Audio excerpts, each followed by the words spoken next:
I used to think I had the kind of life other women quietly envied.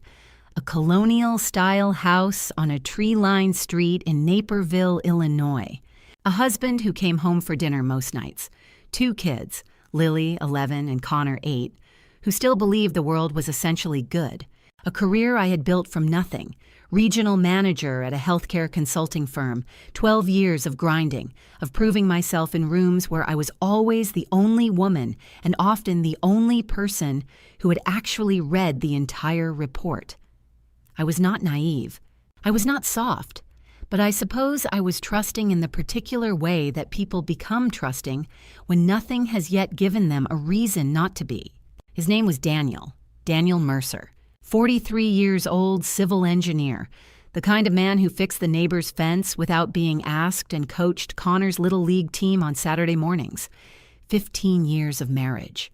15 years of shared grocery lists, of arguing over thermostat settings, of building something that felt from the inside like a real life. And my sister, Lauren, 2 years younger than me, 38 at the time, a yoga instructor with a studio in Oak Park. Lauren, who had been my maid of honor. Lauren, who called me every Sunday evening. Lauren, who had borrowed my winter coat the previous November and still had not returned it. Looking back, I can see the signals with a clarity that is almost embarrassing. The way Daniel's phone screen always dimmed the moment I walked into a room. The way he started showering immediately after coming home from his weekly project site visits, a habit he'd never had in 14 years prior. The way Lauren stopped joining our family dinners in October, citing scheduling conflicts that never seemed to resolve. And then there were the smaller things. The things I filed away without meaning to. Daniel had started buying a brand of coffee he'd always said he hated, because Lauren drank it. He came home one Sunday in March smelling faintly of a candle scent that was not mine and not ours. Once, when I walked into the kitchen quietly, I caught him smiling at his phone with the particular softness of a man who believes he is alone. I told myself these were not signs. I told myself I was reading into nothing because I was stressed at work. I told myself that a man who coaches his son's baseball team on Saturday mornings does not lead a double life on Tuesday afternoons. And then came the Saturday that rearranged everything. It was April. The kids were at my mother's for the weekend. I had come home early from a conference in Chicago, a last-minute cancellation, nothing dramatic, and walked into my own kitchen to find Daniel sitting at the table, hands flat on the surface, with the expression of a man who had already rehearsed what he was about to say. He looked up. He did not look surprised to see me. That, I would later understand, was intentional. He had chosen this moment. He had been waiting for it. "Sit down," he said, "please." I sat. The room was very quiet. Outside, a neighbor's dog was barking. I remember thinking that was strange. It was a well-trained dog. It rarely barked.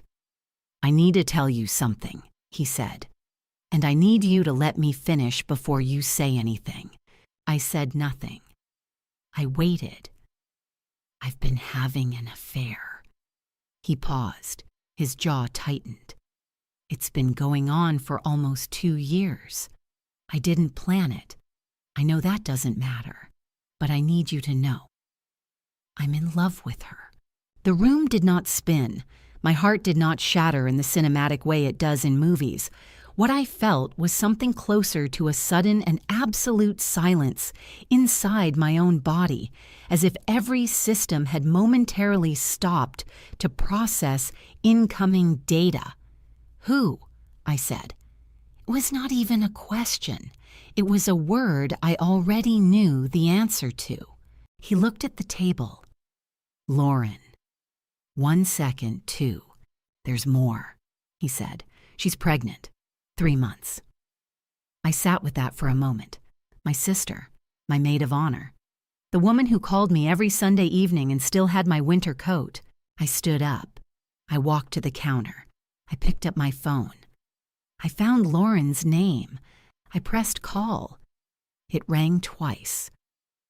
"Hey, you," she answered, her voice warm and ordinary and utterly unchanged. I said one word, "Congratulations." The silence on the other end of the line lasted 4 full seconds. When I heard her breath catch, when I heard the sound a person makes when the ground disappears beneath them, I ended the call. I set my phone face down on the counter, and I looked at Daniel, who had gone the color of old chalk. "I'm going to need you to leave the house," I said. "Tonight." He did not leave that night. Not because I backed down, I did not, but because Daniel Mercer was, above all else, a man who believed that if he simply stayed in the room long enough, the situation would eventually bend toward him. He sat at that kitchen table for 2 more hours. He talked, he explained, he used words like complicated and unexpected, and at one point the phrase, "I never wanted to hurt you," which is the linguistic equivalent of a man setting your house on fire and then expressing genuine regret about the smoke. I did not cry. I stood at the kitchen window and looked at the backyard. The swing set Daniel had assembled 3 summers ago, the garden bed I had planted myself, the fire pit we had used exactly twice. And I listened to him talk.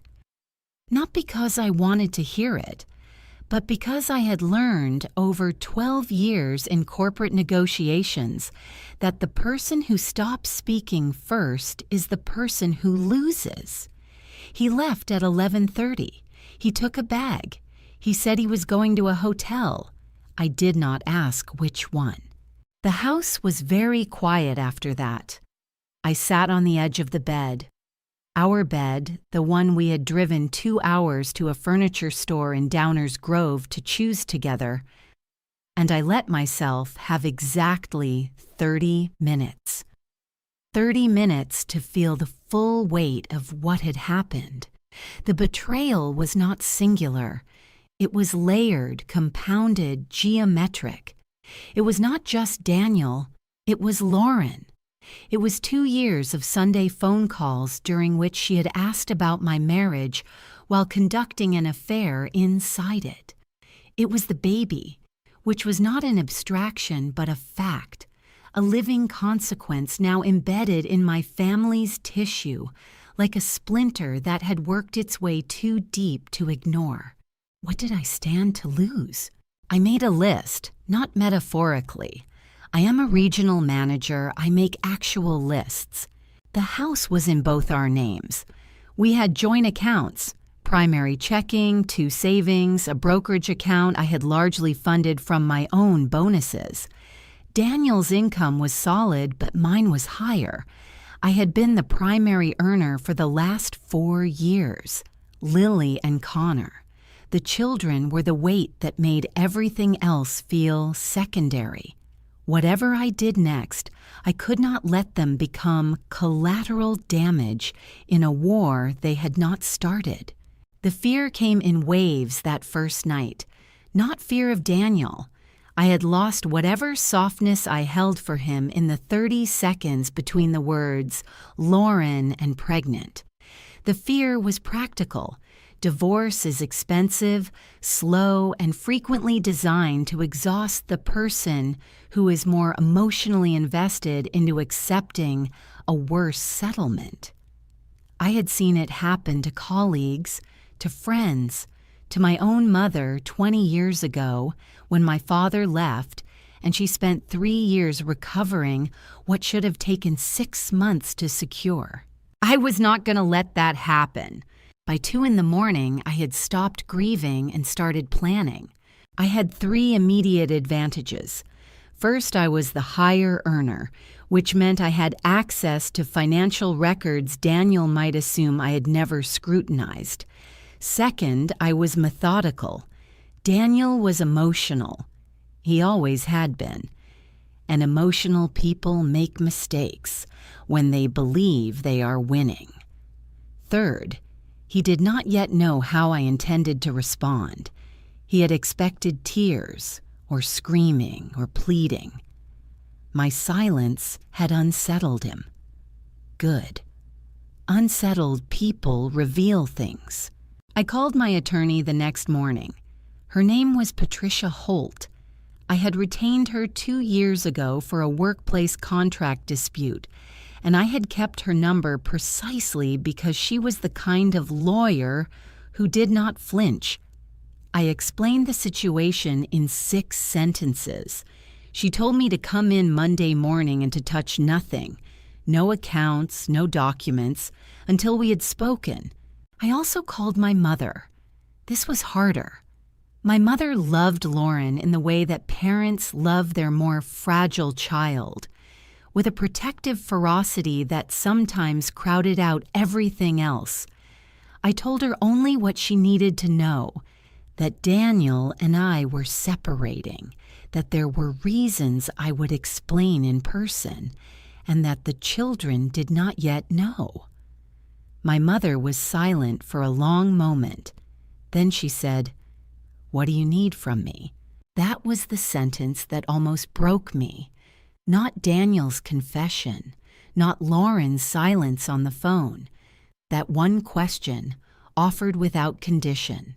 "Help with the kids," I said. "For now, just that." Lauren texted me that Sunday. A long message. I could see from the preview that it was very long. I did not open it. I let it sit in my phone, unread, because I knew that whatever it contained was designed to manage me, and I was no longer available to be managed. Daniel called twice. I let both calls go to voicemail. The plan was not fully formed yet, but its bones were solid. I was going to protect my children, secure my assets, and ensure that every decision Daniel and Lauren had made over the past 2 years had a proportional, legal, and permanent consequence. I was not angry. Anger is loud and expensive, and it causes people to move too fast.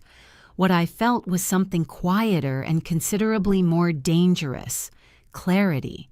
Patricia Holt's office was on the 14th floor of a glass building in downtown Chicago, and on Monday morning I sat across from her with a manila folder, a legal pad, and the particular composure of someone who has not slept more than 3 hours but has no intention of showing it.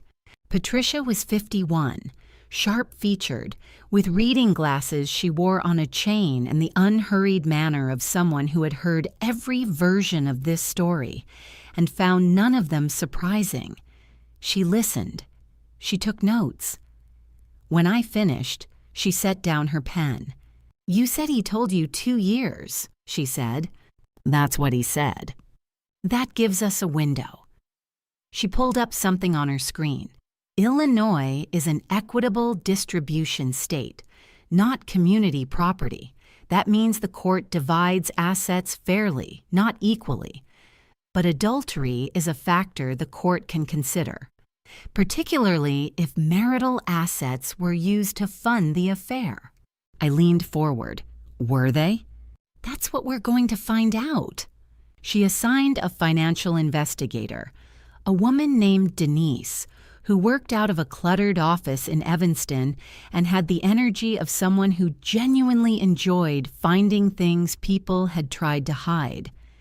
Within 72 hours, Denise had pulled 3 years of credit card statements and cross-referenced them against Daniel's stated work expenses. What she found was not dramatic, it was methodical. Hotel stays on Tuesday afternoons billed to a card in Daniel's name that I had never been told existed. Restaurant charges in Oak Park, Lauren's neighborhood, on evenings when Daniel had told me he was working late. 2 purchases from a jewelry store in Lincoln Park. Neither piece of jewelry had ever appeared in our home. I looked at the spreadsheet Denise sent me and felt something settle in my chest, like a stone sinking to the bottom of a very still lake. He had opened a separate credit card. That was legally significant, Patricia explained, because it demonstrated intentional financial concealment, which, layered on top of adultery, substantially strengthened my position in court regarding the division of marital assets. Meanwhile, I'd begun to understand that Daniel and Lauren were starting to sense that something was shifting. Lauren sent 3 more texts that week. I continued not to open them. On Wednesday, Daniel showed up at the house. He no longer had a key. I had changed the locks on Sunday afternoon, and knocked on the front door for 11 minutes before leaving. I watched from the upstairs window. I did not go down. On Thursday evening, my phone rang from an unknown number. I answered. It was Lauren. Her voice was different from the Sunday call. Controlled, but with something underneath it that sounded like the early stages of panic. "We need to talk," she said. "In person, not like this." "Like what?" I asked. "Like you ignoring me. You're shutting me out, and I understand why I do, but we're sisters, Claire. We can't just—" "Lauren," I said, "I'm going to stop you there." My voice was even. "I have nothing to say to you right now. When I do, you'll hear from my attorney." She went silent, then, "Your attorney? Claire, this doesn't have to be—" I ended the call. That was the moment they understood. Not when I had said congratulations on the phone, not when Daniel had left with his bag. This moment, the word attorney, was when both of them understood that I was not processing grief.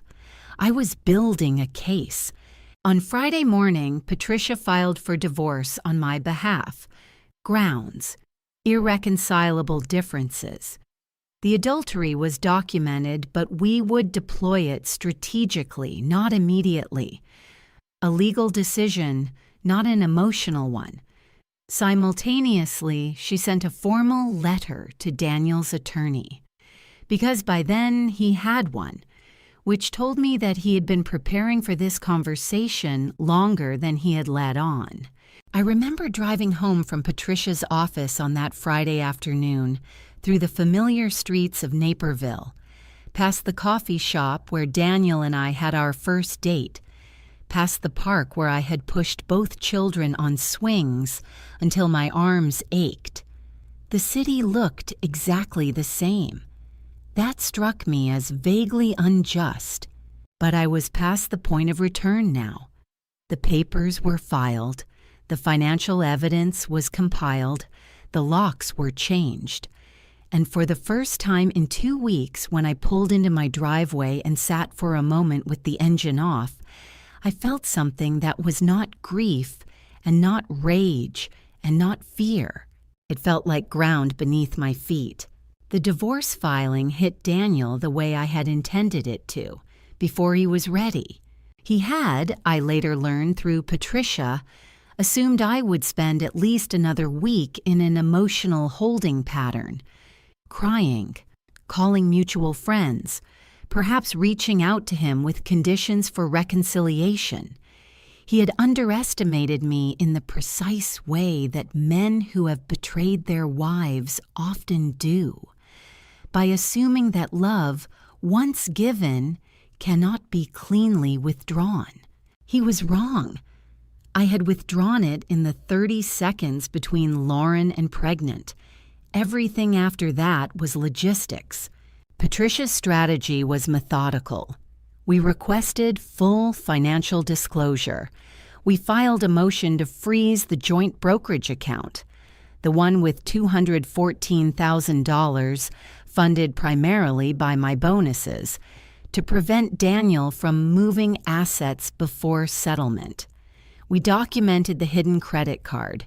We had Denise's spreadsheet. We had 2 years of hotel receipts. We were 2 weeks into the process when they came at me. It started with Daniel. He showed up at Connor's baseball practice on a Saturday, which he had every right to do. He was still their father, and I had been careful not to interfere with that. But after the game, He pulled me aside near the parking lot. "This is getting out of hand," he said. His voice had the controlled aggression of a man who knows he is losing but hasn't fully admitted it to himself yet. "You froze the account. I can't access money that I put into that account, Claire. Your attorney can address that with mine," I said. "I'm not talking to you through attorneys. We were married for 15 years. "Yes," I said, "we were." He stepped closer, not threateningly. Daniel was not a physically aggressive man, but in the way people do when they want to remind you of proximity, of history. "If you push this the way you're planning to," he said, "it's going to get ugly for everyone, including the kids." I looked at him. "Are you threatening to make this ugly for your own children?" He had the grace to look away. That was Daniel. Then came Lauren. She did not come in person, not yet. She called my mother. This was the move I had not anticipated, and I will admit it was more effective than anything Daniel had done. My mother called me that Sunday evening, and her voice had the particular strained quality of someone who is trying to be neutral in a situation that does not allow for neutrality. "Lauren called me," she said. Claire, she's scared. She's 3 months pregnant and she's scared." "She should have considered that earlier," I said. My voice came out harder than I intended. "She's still your sister." "She had an affair with my husband for 2 years, Mom." Silence. Then, "I know. I'm not defending her. I'm telling you what she said. She said she wants to talk. She said she's not going to fight you on the divorce. She just wants—" "I know what she wants," I said. "She wants me to be manageable. She wants me to be sad and forgiving and focused on processing my feelings so that I stop being a legal threat. And I need you to understand that I love you, and I need you. And I also need you to not be a messenger for the woman who destroyed my marriage." My mother was quiet for a very long moment. "All right," she said finally. "All right." What I had not expected was the letter. 3 days later, a letter arrived at the house, physical, handwritten, from Lauren. 4 pages. I did not read it. I photographed each page and forwarded the images to Patricia, then placed the letter in a drawer. Patricia called me the next afternoon. "She references the pregnancy extensively," she said. "She's framing it as a reason for you to be compassionate." "Is there anything in it that's legally relevant?" There are 2 sentences where she implies that if you pursue an aggressive settlement, Daniel may seek primary custody of the children on grounds of your work schedule and travel demands. I was quiet. "That," Patricia said carefully, "is a threat." "Yes," I said, "it is." I sat with that for the rest of the day. The custody threat was the thing that could actually hurt me. Not financially, not socially, but in the one place where I had no armor. I went to my daughter's room that evening after she was asleep and sat on the edge of her bed and looked at her face for a long time. Then Connor's room, then back to my own bedroom, where I sat with the light off. I gave myself 3 days. 3 days away from the filing, from Patricia's calls, from the spreadsheets. I took the kids to my mother's. I slept. I ran every morning for an hour along the lakefront path in Chicago, in the cold, until my lungs ached and my mind went quiet.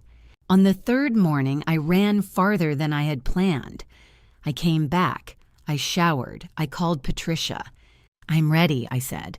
The temptation when it came was not what I had expected. I had braced for another legal maneuver, another letter, another phone call through intermediaries, another threat delivered at a distance. What I got instead was Daniel himself. at a coffee shop 2 blocks from Lily's school, where I had stopped on a Tuesday morning after drop-off. He was already there when I walked in. I do not believe it was a coincidence. I believe he had been watching my patterns, the way someone does when they are running out of moves and falling back on proximity. He looked different. He had lost weight. Not attractively, the way stress rarely produces attractive results. And there were shadows under his eyes that I recognized from the first months after Connor was born, when neither of us had slept properly. He was wearing the green jacket I had given him for his 40th birthday. I did not know if that was deliberate. He stood when he saw me. "Claire, just 5 minutes, please." I looked at him for a moment. I considered leaving. Then I sat down because I was not afraid of 5 minutes and because I wanted to know what shape the temptation would take. He sat across from me. He wrapped both hands around his coffee cup. He looked at me the way he used to look at me in the early years, with something that wanted to be read as sincerity. "I've been doing a lot of thinking," he said. "I imagine you have. The custody thing. That wasn't from me. That was in Lauren's letter, and I didn't know she was going to say it. I want you to know that." I said nothing. "I don't want to fight over the kids," he said. "I never did. Claire, we built something together. 15 years. I destroyed it. I know that. But I don't want to destroy everything. I'm asking you to consider a mediated settlement, something we can both live with, without," he paused, "without making this a war." And there it was, the offer dressed as peace. He was asking me to step back from Patricia's strategy, which was working, and move to mediation, where the financial pressure on him would be considerably reduced and where the hidden credit card and the hotel receipts would carry less weight. "Daniel," I said, "you used marital assets to fund a 2-year affair with my sister." "I know. You opened a credit card I didn't know existed to pay for hotel rooms." "I know. And now you're asking me to mediate." He said nothing. "No," I said. I picked up my coffee. "I'll see you in court." I left the coffee shop. I walked to my car. I sat behind the wheel for exactly 1 minute, letting myself feel the small electric charge of having held my ground. Then I drove to work. It was during this period, the 5th and 6th weeks after the filing, that I began to understand how much I needed the people who were simply, unreservedly on my side. My colleague and closest friend at work was a woman named Sandra Okafor. She was the kind of friend who had always been there without fanfare. The person who sent me a dinner delivery the night Daniel left without me having asked, who showed up to Lily's school play when I was stuck on a conference call and sat in my seat so the chair wasn't empty. Sandra did not try to tell me what to feel or how to proceed. She asked what I needed each time she saw me, and then she did exactly that. I also, on Patricia's recommendation, began seeing a therapist.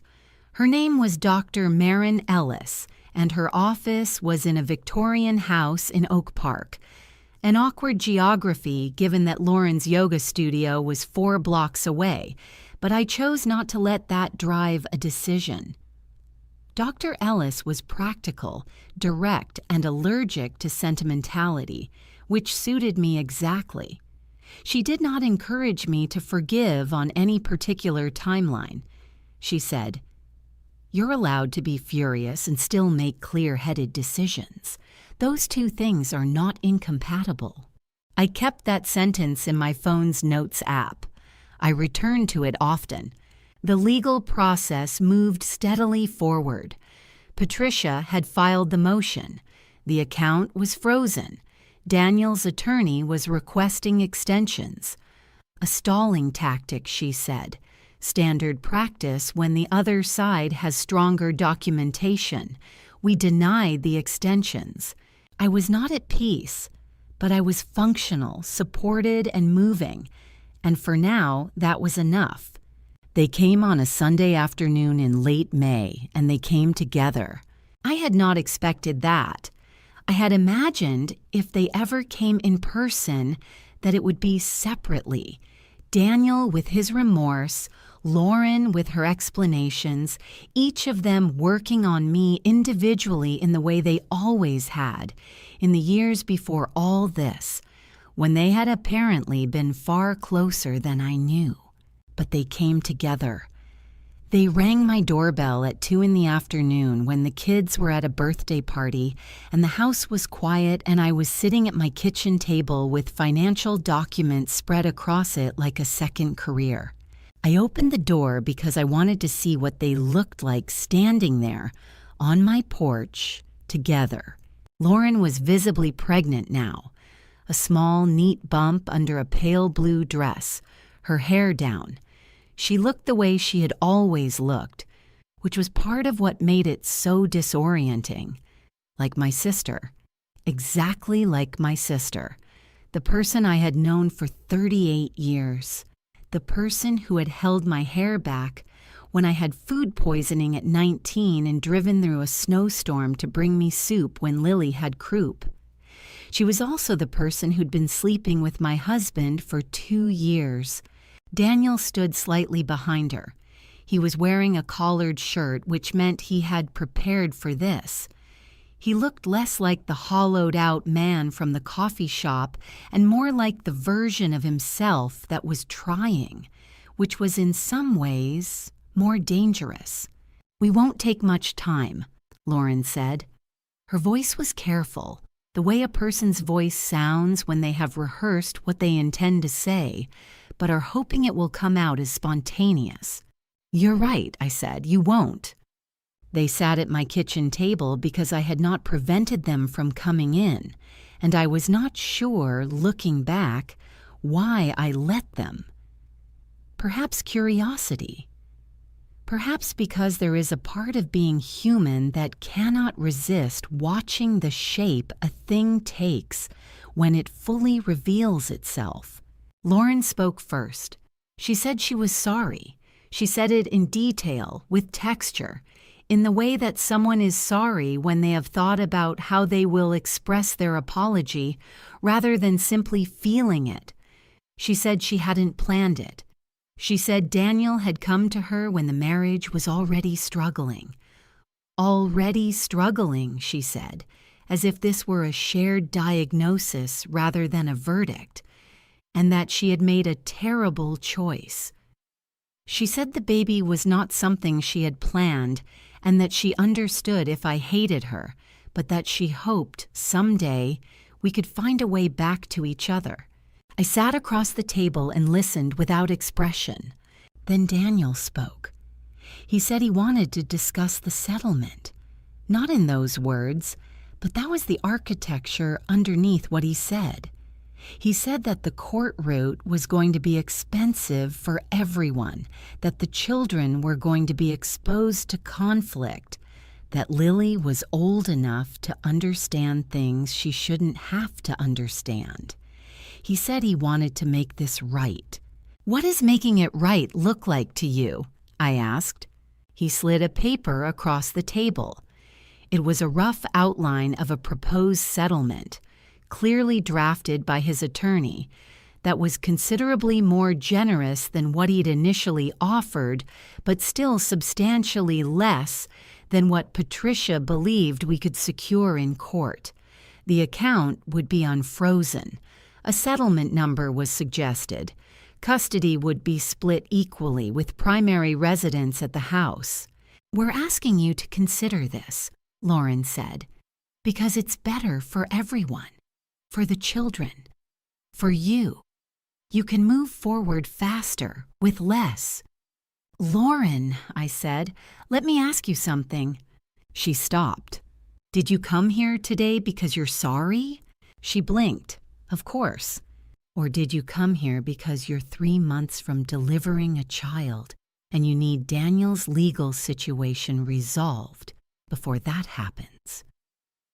The silence in the kitchen was complete. Lauren's jaw tightened.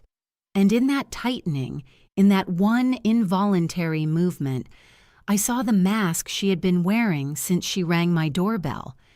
Not the sister, the negotiator. "That's not fair," she said. Her voice had changed. The careful warmth had dropped away.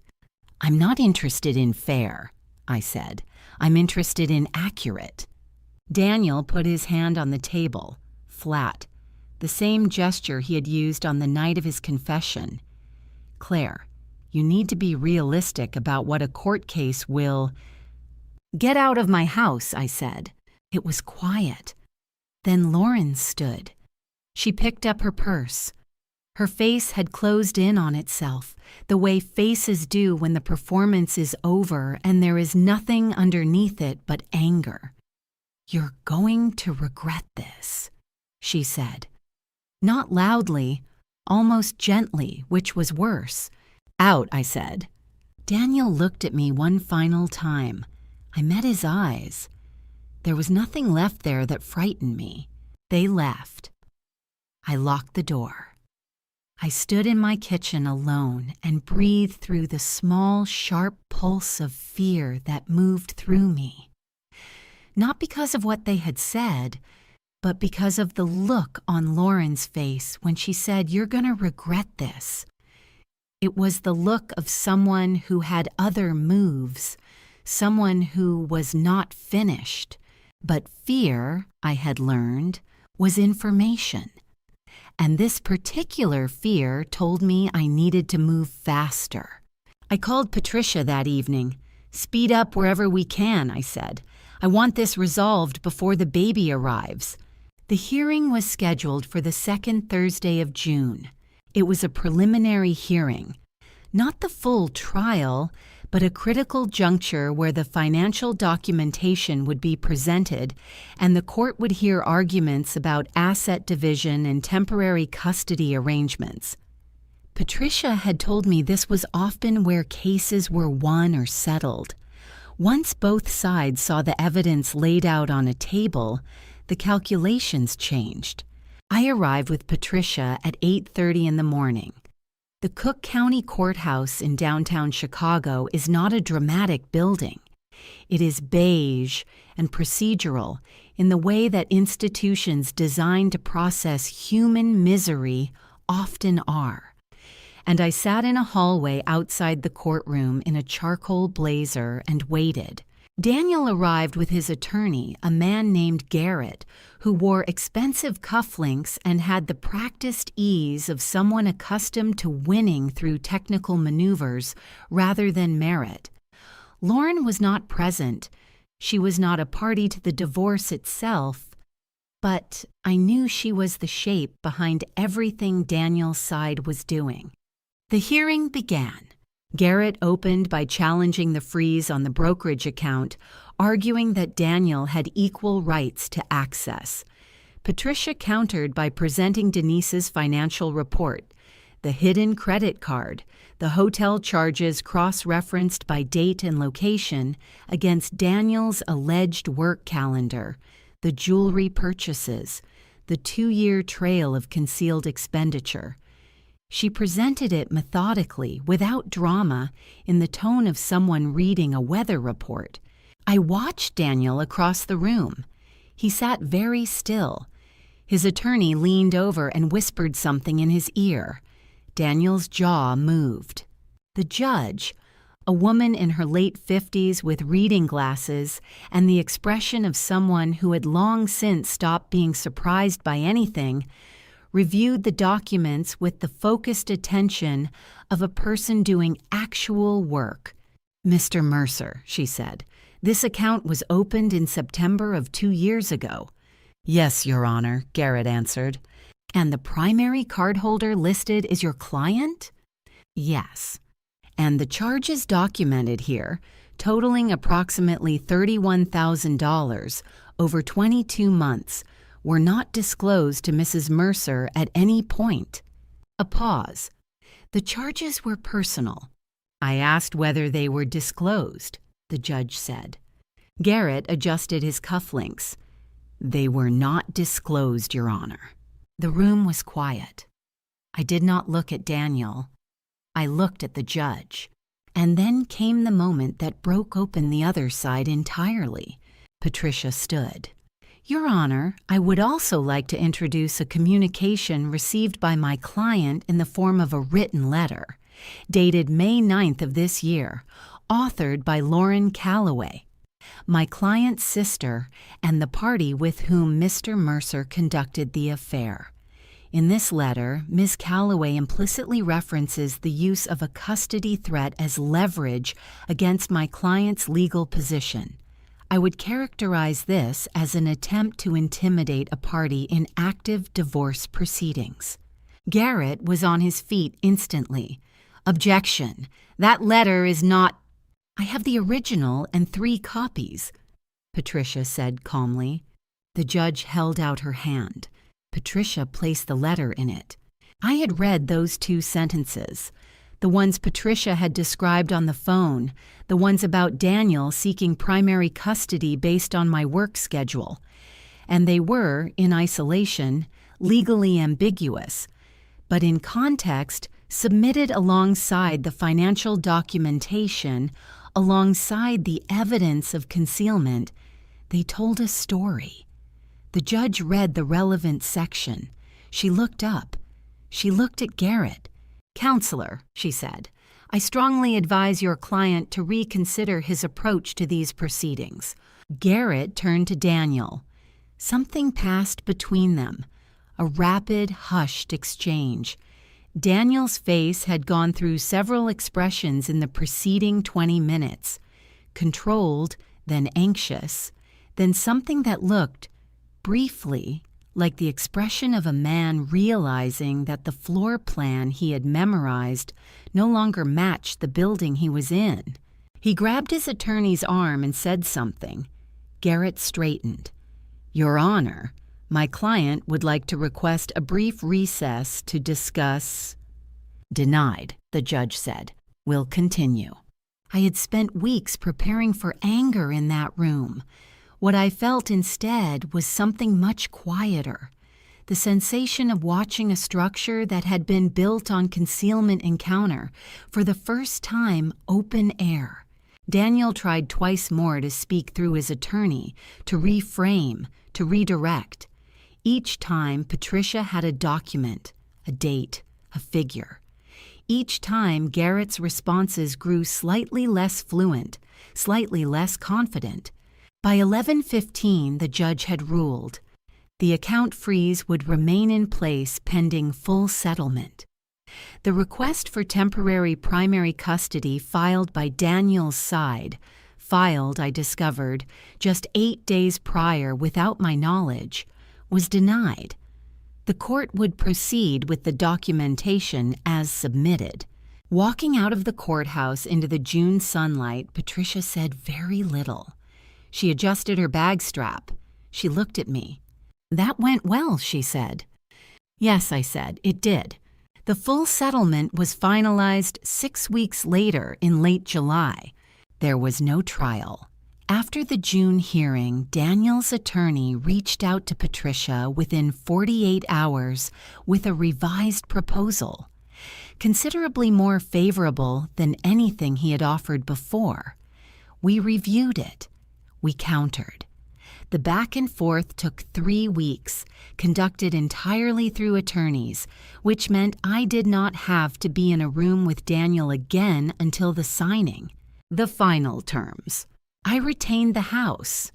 The mortgage was refinanced in my name alone, which I could manage on my income. The brokerage account, the $214,000, was divided in a ratio that reflected the court's assessment of the concealed expenditure. I received 68%. Daniel's retirement account, which was smaller, was split evenly.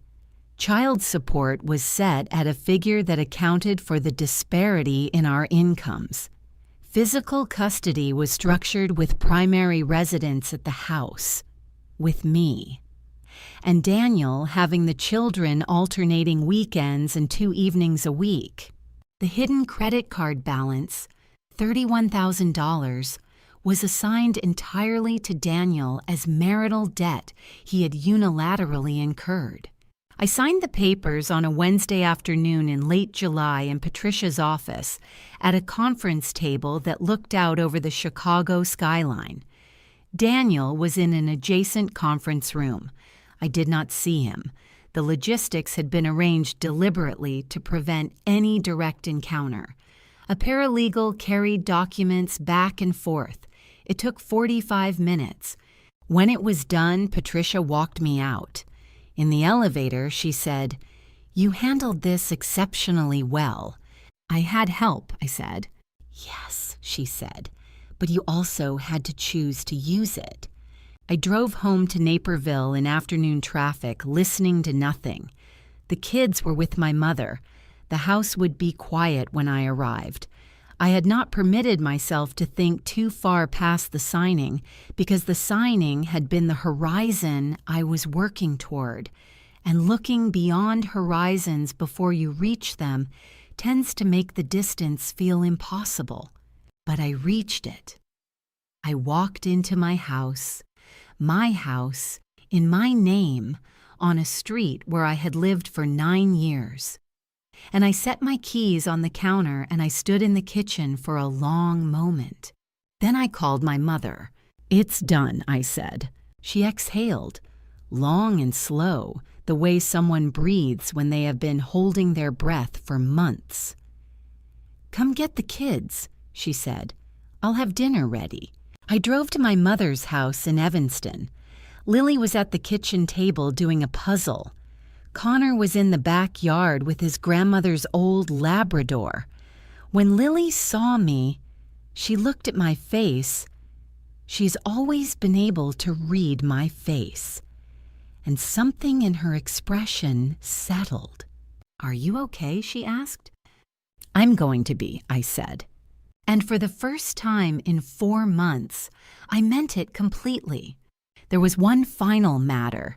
3 weeks after the settlement was signed, I received, through Patricia, a request from Lauren.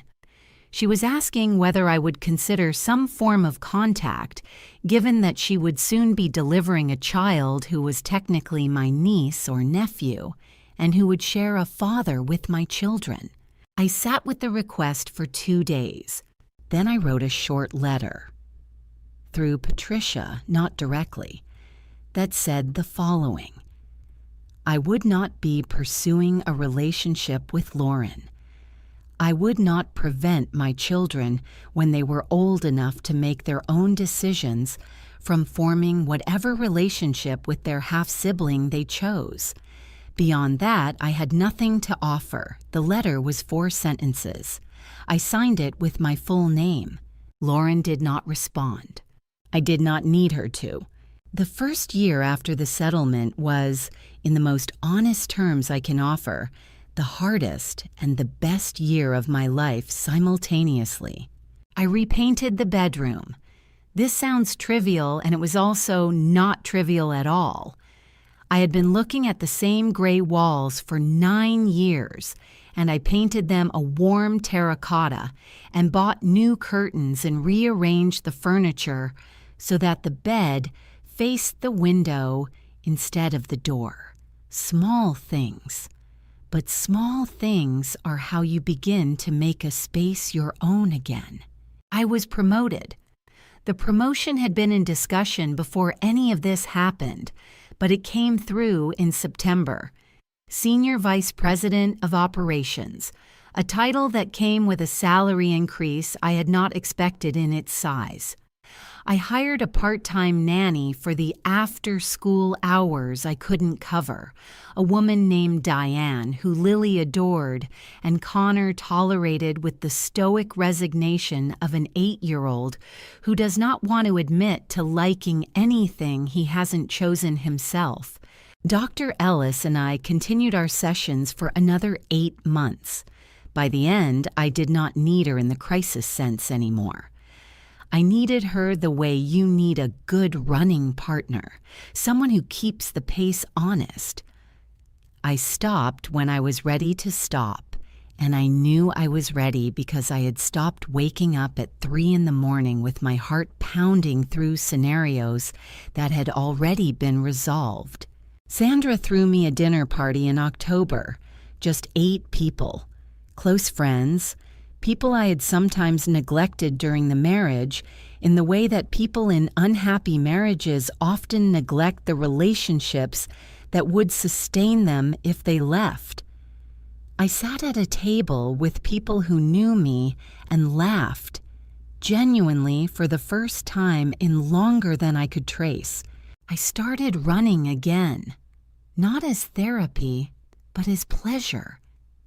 Early mornings along the lakefront, when the sky was still gray-pink and the city had not fully woken up.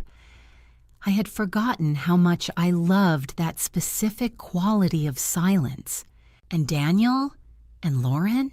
I learned these things not because I sought the information, but because the world is small and people talk, especially in suburbs where everyone knows everyone else's business, whether they want to or not. Daniel moved into an apartment in Oak Park, Lauren's neighborhood, when the settlement was signed. He and Lauren were navigating what it meant to become parents together, under the specific pressure of having become parents through the wreckage of someone else's marriage. Pressure, it turns out, is not a good adhesive. By November, according to my mother, who told me this carefully in the tone of someone offering information they are not sure is welcome, Daniel and Lauren were not living together. He was in the apartment. She was in her studio. There were, apparently, significant disagreements about finances, about the baby's schedule, about the asymmetry of their situation. Lauren delivered a daughter in early October. The baby was healthy. I felt nothing about this, which itself surprised me. I had expected grief or rage or something sharp. What I felt was a flat, clear neutrality, the emotional equivalent of a weather forecast for a day you will not be outside. Lauren's yoga studio struggled. The pandemic years had already thinned her margins, and the months of late pregnancy had limited her capacity to teach.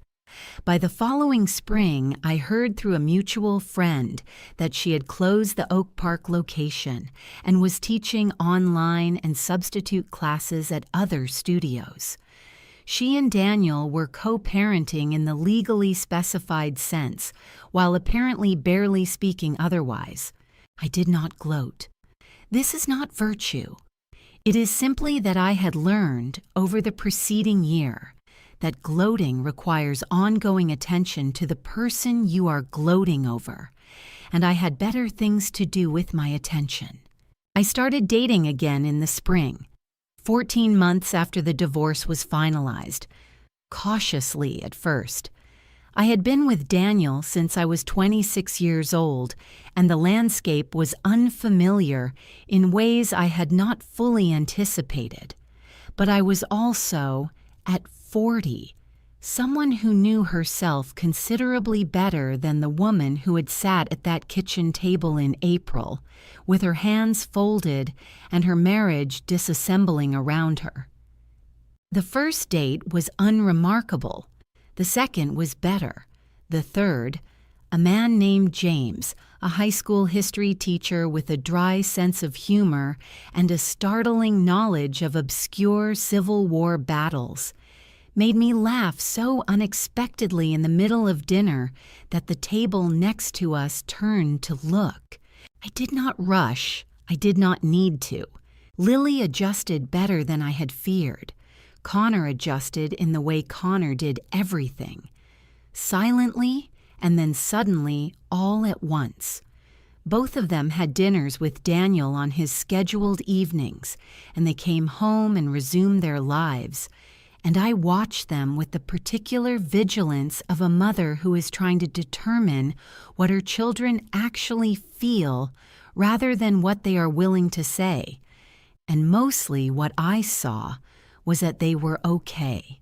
My home was full, not in the way it had been full before, not with the particular weight of a life constructed around someone who was quietly living a different life inside it, but in the way that spaces become full when they are genuinely inhabited. Some mornings I woke up before the alarm and lay in the terracotta-colored room in the gray early light and thought about all of it. The 15 years, the kitchen table, the one word. And every morning I came to the same conclusion, that it had happened exactly as it needed to, and that I was standing on the other side of it, and that the other side was considerably better than I had believed it would be in those first dark weeks. I was 40 years old. I had my children, my house, my work, my friends. I had myself, which I had almost lost the habit of keeping. That was enough. That was, in fact, more than enough. And so here I am, looking back at the woman who stood at that kitchen counter with a phone in her hand and said one word. I learned that betrayal is never truly sudden. It is only discovered suddenly. I learned that clarity is more powerful than rage, and that the most effective thing you can do in the face of devastation is refuse to be managed by it. I learned that some relationships end not with a door slamming, but with a single quiet sentence. I'll see you in court. Most of all, I learned that you can survive the worst thing you imagine and find, on the other side of it, a life that is more honestly yours than the one you were trying to hold together. What would you have done standing in that kitchen? I'd love to hear from you. Leave a comment below or share this with someone who needs to hear it. And if you're not subscribed yet, I hope this story gave you a reason to be. Thank you for listening all the way to the end. It means more than you know.